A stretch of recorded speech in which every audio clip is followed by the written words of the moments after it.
Sumainyo ang aking pag-ibig. Sumainyo ang aking kapayapaan. Sumainyo ang aking kagalakan. Sumainyo ang aking kaligtasan. Sumainyo ang aking pagpapala. At sumainyo ang buhay na walang hanggan. Ako ito, aking mga anak, ang inyong Ama na makapangyarihan sa lahat. Ako si Yahweh, ang tinatawag ninyong lahat. Batid ko ang bawat isa sa inyo, sapagkat naririnig ko ang inyong mga tinig sa paggising ninyo sa umaga at sa pagtulog ninyo sa gabi. Tinatawag ninyo ang aking pangalan. Hindi lingid sa akin ang lahat ng inyong hinihiling, sapagkat naririnig ko ang inyong mga hinaing. Kaya nawa aking mga anak na nakakarinig ng aking tinig, naway magsisunod kayong lahat sa akin. At dito ninyo tatamuhin ang pagpapala at buhay na walang hanggan sa aking kaharian. Mapalad kayong lahat sapagkat ang inyong mga pangalan ay nakatala na sa aking kaharian. Ang bawat isa na aking mga alagad ay may kanya-kanyang silid sa aking kaharian. Kaya nawa magsumikap kayong lahat na huwag kayong panghinaan ng loob sa pagdating na mga pagsubok sa inyong mga buhay. Naway panaligan ninyo ang Diyos na tumawag sa inyong lahat. Ako si Yahweh, ang Diyos ng may gawa ng langit at lupa. Ako ang Diyos na inyong tatawagin sa inyong mga buhay. Wala nang ibang Diyos na inyong tatawagin, kundi si Yahweh, ang Diyos ng lahat. Mapalad ang naririto sa araw na ito, sapagkat ang tinig ng inyong Ama ay inyong naririnig sa inyong mga buhay.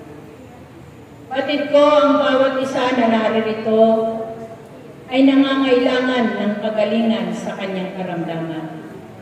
Sapagkat batid ko na ang bawat isa sa inyo ay sala sa kayamanan. Ngunit tandaan ninyong lahat, ako si Yahweh, ang dakila ninyong manggagamal.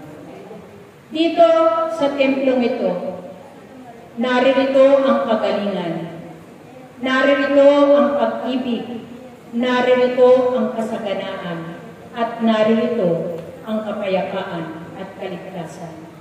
Kaya nawa, kayong lahat na nakakarinig ng aking tinig at ng aking mensahe sa araw na ito, naway pagtibayan ninyo ang inyong pananampalataya sa akin at huwag kayong tatalikod o magpakailanman. Ang nananalig at nananampalataya sa akin ay mananatili kayo sa akin ay may buhay na walang hanggan. Ang umiibig sa akin ay may buhay na walang hanggan. Kaya nawa ang bawat isa na naririto na aking tinawag sa araw na ito, naway panaligan ninyo ang inyong naririnig sa araw na ito. Manalig kayo at manampalataya sa inyong Ama na tumawag sa inyong lahat. Sapagkat kaya kayo tinawag ng inyong Ama sa araw na ito, sapagkat nais na kayo makatipan dito sa templong ito. Tandaan ninyong lahat, aking mga anak, ang aking pangako, ang tipan ng pangako ni Yahweh na inyong Diyos. Akong si Yahweh, ang siya lamang ninyong paglilingkuran. Kung magkakayo, pasasaganahin ko kayo sa pagkain, inumin at ilalayo sa anumang karamdaman. Ako ang inyong dakilang manggagamot sa pamamagitan ng aking salita. Kayong lahat ay gagaling. Sa kumpas ng aking mga kamay, kayong lahat ay yayaman. Sa kumpas ng aking mga kamay, kayong lahat ay lalakas. Sa kumpas ng aking mga kamay, kayong lahat ay aking pagpapalain. Sapagkat ako ang Diyos na makapangyarihan sa lahat. Ako ang Diyos mula noon hanggang sa ngayon. Ako ang Diyos na panaligan ninyo sa inyong buhay at kailanman ay hindi kayo mabibigo. Lumapit kayong lahat sa akin, humingi kayong lahat sa akin, at ito ay aking pagkakaloob sa taong humihingi at lumalapit sa akin. Tandaan ninyong lahat, kayong lahat ay manalangin mabuti aking mga anak, sapagkat maraming darating na mga malalakas na bagyo. Ngunit sa inyong sama-samang panalangin at sa inyong pananalig sa akin, tunay na hindi ninyo daranasin sa inyong bayan ang mga malalakas na bagyo. Ito ay aking hahawiin sapagkat kayo nananalig at nananampalataya sa akin.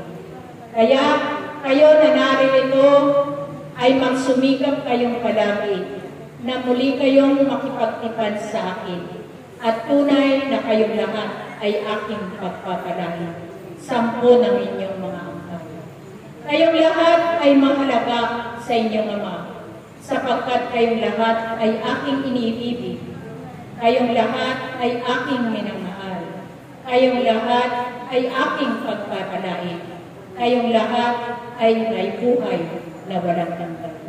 Salamat sa inyong pagdalo sa araw na ito sa inyong Ama. Ang lahat ng kahilingan ng bawat isa sa inyo ay aking ipagkakaloob sa inyong lahat. Itungo ninyo ang inyong mga ulo at kayo ay aking babasbasan. Sa ngalan ng Ama, ng Anak, at ng Espiritu Santo. Salamat sa inyong lahat. Salamat sa inyong lahat.